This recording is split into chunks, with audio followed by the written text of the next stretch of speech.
जय हिंद साथियों, आप लोगों का स्वागत है हमारे YouTube channel Singh success classes में। दोस्तों, आज हम लोग बिहार पुलिस का नवा प्रैक्टिस सेट देखने वाले हैं। इससे पहले हम लोग 8 प्रैक्टिस सेट को देख चुके हैं। ठीक है, तो चलिए आज के पहले क्वेश्चन पर चलते हैं। पहला क्वेश्चन कह रहा है, हड़प्पा सभ्यता के बारे में कौन सी उक्ति सही है। हड़प्पा सभ्यता के बारे में कौन सा कथन सही है, हमें सही को ढूंढना है। हड़प्पा सभ्यता में अश्वमेध की जानकारी थी तो नहीं, उस समय हड़प्पा सभ्यता के लोगों को अश्वमेध जो यज्ञ होता था उसकी जानकारी नहीं थी, और वो गाय उनके लिए पवित्र थी, तो वो गाय को भी नहीं मानती। ठीक है, गाय उनके लिए भी पवित्र नहीं था। सबसे उपयुक्त कथन होगा, वो पशुपति का सम्मान करना आरंभ कर दिए थे। किनकी सम्मान? तो हड़प्पा सभ्यता के लोगों के बारे में इसमें कौन सी कथन सही है?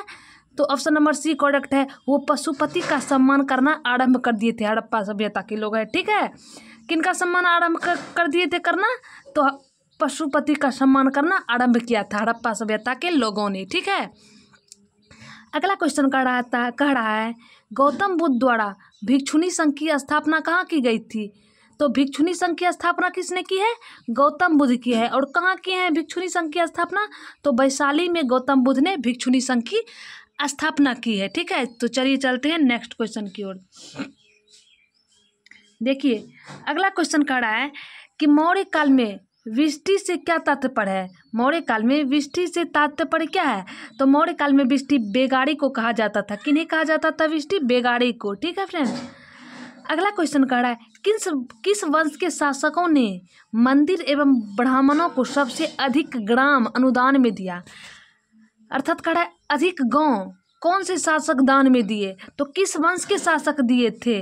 तो फ्रेंड्स, गुप्त वंश के शासकों ने सबसे अधिक गांव दान में दिए थे मंदिर एवं ब्राह्मणों को। ठीक है, ग्राम दान में किए थे। ठीक है फ्रेंड्स, तो चलिए चलते हैं नेक्स्ट क्वेश्चन की ओर। अगला क्वेश्चन कह रहा है निम्नलिखित में कौन सा एक प्राचीन भारत में व्यापारियों का निगम था। तो प्राचीन भारत में व्यापारियों का जो निगम स्थल था वो मणिग्राम था। कौन सा था? मणिग्राम। ठीक है फ्रेंड्स, तो चलिए चलते हैं नेक्स्ट क्वेश्चन की ओर। अगला क्वेश्चन कह रहा है सल्तनत काल में इनाम भूमि किसे कहा जाता था। सल्तनत काल में इनाम भूमि उस भूमि को इनाम भूमि किसे दिया जाता था? जो राजा के द्वारा जो इनाम भूमि दिया जाता था, या तो विद्वान लोगों को दिया जाता था, या तो जो धार्मिक से जुड़े हुए व्यक्ति थे उन्हीं दो व्यक्तियों को इनाम भूमि दान में दिया जाता था। किन दो व्यक्तियों को इनाम भूमि सल्तनत काल में दान में दिया जाता था? विद्वान और धार्मिक से जुड़े हुए व्यक्ति को, धर्म से जुड़े हुए व्यक्ति को इनाम भूमि दिया जाता था। ठीक है फ्रेंड्स, ऑप्शन नंबर 1 करेक्ट हो जाएगा। अगला क्वेश्चन करा है गुजरात विजय के उपलक्ष्य में, किस विजय के उपलक्ष्य में? गुजरात विजय के उपलक्ष्य में अकबर निम्न में से किसका निर्माण कराया था। जो गुजरात विजय हुआ था उसके उपलक्ष्य में अकबर ने बुलंद दरवाजा का निर्माण करवाए थे। गुजरात विजय के उपलक्ष्य में अकबर ने किसका निर्माण करवाया था? तो बुलंद दरवाजा का करवाए थे। ठीक है, तो चलिए चलते हैं नेक्स्ट क्वेश्चन की ओर। देखिए, अगला क्वेश्चन कह रहा है फ्रेंड्स निम्नलिखित में से किसके द्वारा चेका नामक गुप्त पुलिस संगठन का गठन किया गया था। चेका जो है ना, चेका ये पुलिस संगठन का, गुप्त पुलिस संगठन का नाम चेका है। ठीक है, इस पुलिस संगठन चेका नामक पुलिस संगठन, गुप्त पुलिस संगठन का गठन किसने किया था? तो लेनिन किए थे। चेका नामक गुप्त पुलिस संगठन का गठन कौन किए थे या स्थापना कौन किए थे? लेनिन किए थे। ठीक है, अगला कह रहा है मुसोलिनी को अन्य किस नाम से जाना जाता है। तो फ्रेंड्स, मुसोलिनी को अन्य ड्यूस के नाम से जाना जाता है। किस नाम से मुसोलिनी को जाना जाता है? तो ड्यूस के नाम से मुसोलिनी को जाना जाता है। ठीक है, तो चलिए चलते हैं नेक्स्ट क्वेश्चन की ओर। फ्रेंड्स, 10वां नंबर क्वेश्चन कर रहा है गोडेहू की संधि। गोडेहू की संधि निम्न में से कौन सा युद्ध समाप्त हुआ था? गोडेहू की संधि करके कौन से युद्ध को समाप्त कर दिया गया था? तो द्वितीय कर्नाटक युद्ध जब चल रहा था तो वो गोडेहू की संधि के तहत उन्हें समाप्त किया गया, द्वितीय कर्नाटक युद्ध को। ठीक है फ्रेंड्स, अगला क्वेश्चन कर रहा है यह कथन भारत और इंग्लैंड के आर्थिक हित प्रत्येक क्षेत्र में टकराते हैं किसका है। फ्रेंड्स, आप सीधी वे में समझिए ये क्वेश्चन क्या कह रहा है। कह रहा है कि यह कथन किसका है? जिन्होंने कहा है कि भारत और इंग्लैंड की जो आर्थिक नीति है या आर्थिक हित है दोनों आपस में टकराते हैं। ये कथन पंडित जवाहरलाल नेहरू का है कि भारत और इंग्लैंड के जो आर्थिक हित है प्रत्येक क्षेत्र में दोनों एक दूसरे से टकराते हैं। ये पंडित जवाहरलाल नेहरू का कथन है। ठीक है, तो चलिए चलते हैं नेक्स्ट क्वेश्चन की ओर। सॉरी, दो क्वेश्चन क्यों ही लेते हैं फ्रेंड्स, ताकि अच्छे से आप लोग को साफ साफ दिखे। युवा बंगाल आंदोलन के नेता कौन थे? युवा बंगाल आंदोलन के नेता डेरोजियो थे। कौन थे युवा बंगाल आंदोलन के नेता? डेरोजियो थे। ठीक है फ्रेंड्स। अगला कह रहा है गडकरी विद्रोह। गडकरी विद्रोह कब हुआ था? तो 1844 ईस्वी में कोल्हापुर से हुआ था। ठीक है फ्रेंड्स।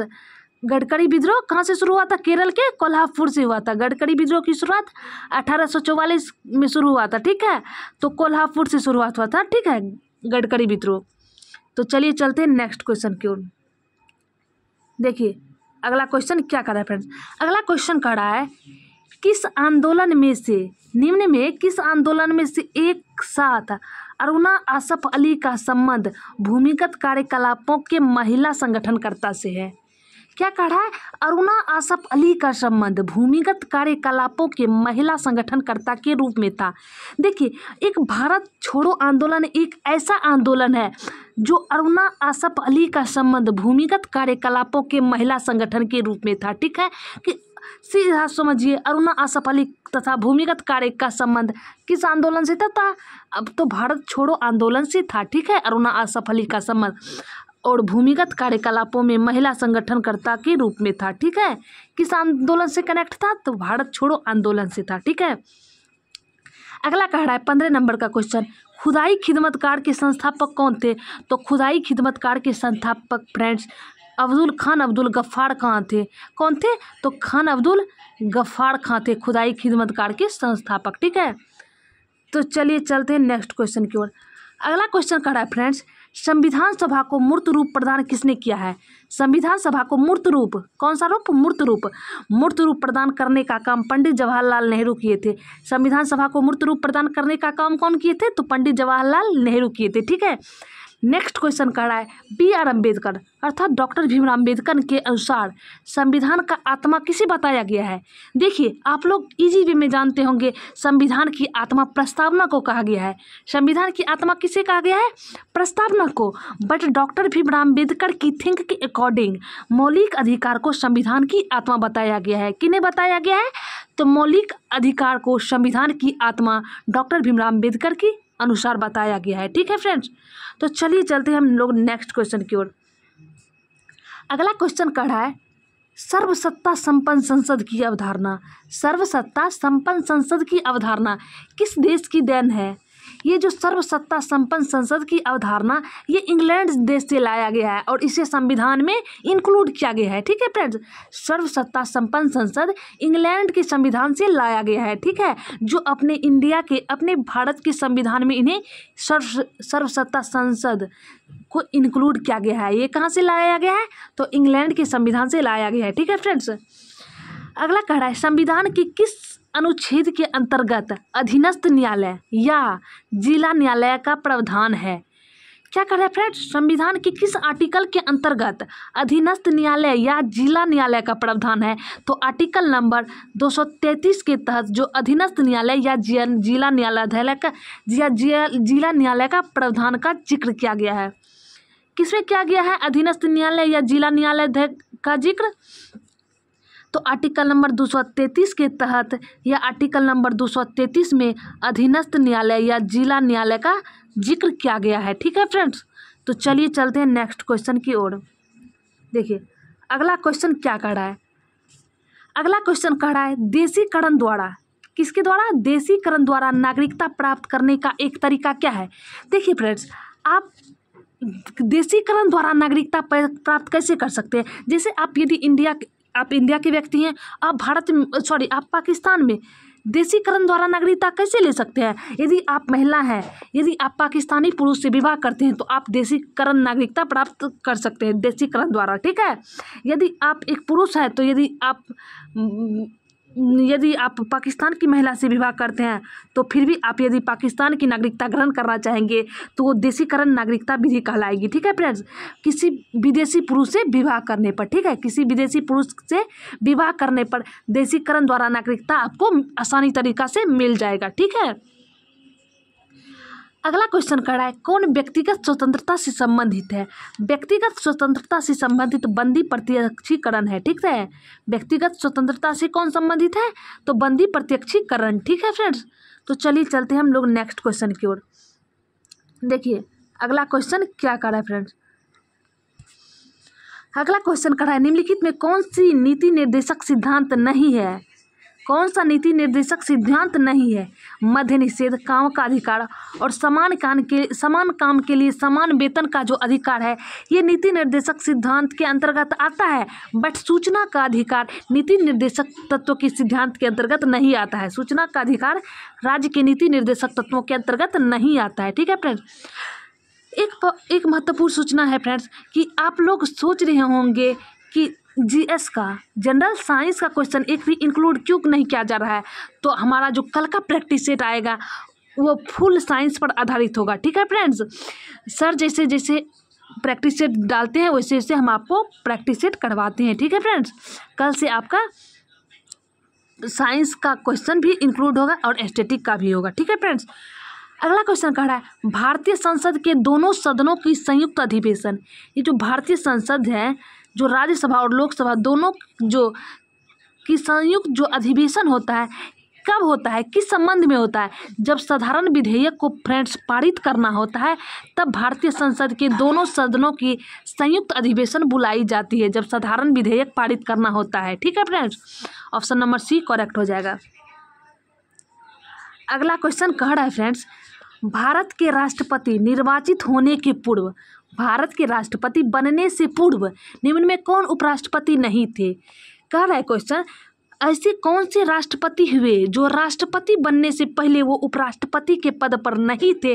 तो मात्र एक राष्ट्रपति ज्ञानी जेल सिंह हुए जो राष्ट्रपति बनने के पूर्व उपराष्ट्रपति के पद पर नहीं थे। ठीक है फ्रेंड्स, कौन होंगे, तो ज्ञानी जेल सिंह। ठीक है, कह रहा है राज्यसभा के लिए प्रत्येक राज्य के प्रतिनिधियों का निर्वाचन कौन करता है। तो किसके लिए, राज्यसभा के लिए प्रत्येक राज्य के प्रतिनिधियों का जो निर्वाचन करते हैं वो विधानसभा के निर्वाचित सदस्य करते हैं। कौन करते हैं, तो राज्यसभा के लिए प्रत्येक राज्य के प्रतिनिधियों का निर्वाचन कौन करता है, तो विधानसभा के निर्वाचित सदस्य करते हैं। ठीक है फ्रेंड्स, तो चलिए चलते हैं नेक्स्ट क्वेश्चन की ओर। अगला क्वेश्चन कह रहा है मंत्रिमंडल का गठन कौन करता है। ये जो मंत्रिमंडल का गठन करते हैं वो सिर्फ और सिर्फ केंद्रीय मंत्रीगण करते हैं। मंत्रिमंडल का गठन कौन करता है, सिर्फ और सिर्फ केंद्रीय मंत्रीगण ही कर सकते हैं मंत्रिमंडल का गठन। ठीक है फ्रेंड्स, अगला कह रहा है भारत में नई संसदीय प्रणाली की शुरुआत कब हुई थी। भारत में जो है नई संसदीय समिति प्रणाली की शुरुआत वर्ष 1991 में हुई थी। संसदीय समिति प्रणाली की शुरुआत भारत में कब हुई थी, तो वर्ष 1991 में हुई थी। ठीक है फ्रेंड्स, तो चलिए चलते हैं नेक्स्ट क्वेश्चन की ओर। अगला क्वेश्चन कह रहा है फ्रेंड्स भारत में न्यायपालिका है, अर्थात भारत में कैसी न्यायपालिका है। तो भारत में एक स्वतंत्र न्यायपालिका है। भारत में कैसी न्यायपालिका है, तो भारत में एक स्वतंत्र न्यायपालिका है। ठीक है, अगला कह रहा है राज्य का मुख्यमंत्री किसके प्रति उत्तरदायी होता है। जो ये राज्य के जो मुख्यमंत्री होते हैं वो विधानसभा के प्रति उत्तरदायी होते हैं। किनके प्रति उत्तरदायी होते हैं राज्य के मुख्यमंत्री, तो विधानसभा के प्रति उत्तरदायी तो होता है उनका। ठीक है, अगला क्वेश्चन कह रहा है प्रत्यक्ष निर्वाचन किसे कहा जाता है। प्रत्यक्ष निर्वाचन किसे कहा जाता है, प्रत्यक्ष निर्वाचन उसे कहा जाता है जहां आम जनता प्रतिनिधित्व करता है या जनता चुनते हैं प्रतिनिधि को। ठीक है फ्रेंड्स, जनता द्वारा प्रतिनिधि चुनना प्रत्यक्ष निर्वाचन के अंतर्गत आता है। ठीक है फ्रेंड्स, 31 नंबर का क्वेश्चन कह रहा है निम्नलिखित में से पूर्वी घाट एवं पश्चिमी घाट का मिलन स्थल कौन सा है। पूर्वी घाट एवं पश्चिमी घाट का मिलन स्थल पाल घाट है। पूर्वी घाट एवं पश्चिमी घाट का मिलन स्थल कौन सा है, पाल घाट है। ठीक है फ्रेंड्स, तो चलिए चलते हैं नेक्स्ट क्वेश्चन की ओर। देखिए अगला क्वेश्चन क्या कह रहा है फ्रेंड्स। अगला क्वेश्चन कह रहा है सागरीय जीव मूंगा किस प्रकार के महासागर में पाए जाते हैं। सागरीय जीव मूंगा किस प्रकार के महासागर में पाए जाते हैं, तो वो उष्णकटिबंधीय महासागर में पाए जाते हैं। सागरीय जीव मूंगा, ठीक है, उष्णकटिबंधीय क्षेत्र में पाए जाते हैं या महासागर में पाए जाते हैं। ठीक है, अगला कह रहा है निम्नलिखित में कौन सा कृत्रिम झील नहीं है। कृत्रिम झील नहीं है फ्रेंड्स गोविंद बल्लभ पंत सागर, उकाई झील और निजाम सागर झील। कौन कौन सी झील? उकाई झील, निजाम सागर झील और जो गोविंद बल्लभ पंत सागर जो है ये सब कृत्रिम झील है, लेकिन लोनार झील है ये एक प्राकृतिक झील है। ठीक है फ्रेंड्स, लोनार झील कृत्रिम झील कौन सा नहीं है? तो लोनार झील कृत्रिम झील नहीं है, अर्थात ये प्राकृतिक झील है। ठीक है फ्रेंड्स, तो ऑप्शन नंबर डी करेक्ट हो जाएगा। अगला क्वेश्चन कह रहा है निम्नलिखित में कौन सी नदी महाबलेश्वर से नहीं निकलती है? तो कृष्णा नदी, सावित्री नदी और कोयना नदी है, ये तीनों महाबलेश्वर से निकलते हैं। कृष्णा, सावित्री और कोयना नदी तीनों महाबलेश्वर से निकलती है, बट गोदावरी नदी महाबलेश्वर से नहीं निकलती है। ठीक है friends, option number A correct हो जाएगा। तो चलिए चलते हैं हम लोग नेक्स्ट क्वेश्चन की ओर। देखिए अगला क्वेश्चन क्या कह रहा है फ्रेंड्स। अगला कह रहा है हरियाली योजना जिसका संबंध जल प्रबंधन से है, इसका आरंभ कब हुआ था? तो फ्रेंड्स आप लोग बहुत ही महत्वपूर्ण क्वेश्चन है, बिहार पुलिस का पूछा हुआ प्रश्न है। जो हरियाली योजना है इसका संबंध किससे है? तो आपको सदैव याद रखना है कि हरियाली योजना का संबंध जल प्रबंधन से है। आपको कंफ्यूज करने के लिए ऑप्शन में वन प्रबंधन भी से दे सकता है, लेकिन हरियाली योजना का संबंध जल प्रबंधन से है। ठीक है, और इसकी शुरुआत वर्ष 2003 ईस्वी में हुई थी। ठीक है फ्रेंड्स, कब हुई थी शुरुआत? तो वर्ष 2003 में। अगला क्वेश्चन कह रहा है निम्नलिखित में से किस परियोजना से हिमाचल प्रदेश लाभान्वित नहीं होता है? किस परियोजना से हिमाचल प्रदेश लाभान्वित नहीं होता है? पोंग बांध परियोजना, किसाऊ परियोजना, सुईल नदी परियोजना। पोंग बांध परियोजना, किसाऊ परियोजना, सुईल नदी परियोजना, ये तीनों परियोजना हिमाचल प्रदेश से लाभान्वित होते हैं, बट रामगंगा परियोजना हिमाचल प्रदेश से लाभान्वित नहीं होते हैं। कौन हिमाचल प्रदेश से लाभान्वित नहीं होता है? तो रामगंगा परियोजना हिमाचल प्रदेश से लाभान्वित नहीं होता है। ठीक है, अगला क्वेश्चन कह रहा है फ्रेंड्स भारत का स्वर्णिम तंतु किसे कहा जाता है? तो भारत का जो स्वर्णिम तंतु है वो जूट को कहा जाता है। किसे कहा जाता है? जूट को कहा जाता है। ठीक है, अगला क्वेश्चन देखिए क्या कर रहा है। अगला क्वेश्चन कह रहा है भदावरी किस पशु का नस्ल है? भदावरी भैंस पशु का नस्ल है। किसका नस्ल है? भैंस पशु का नस्ल है। ठीक है फ्रेंड्स, तो चलिए चलते हैं नेक्स्ट क्वेश्चन की ओर।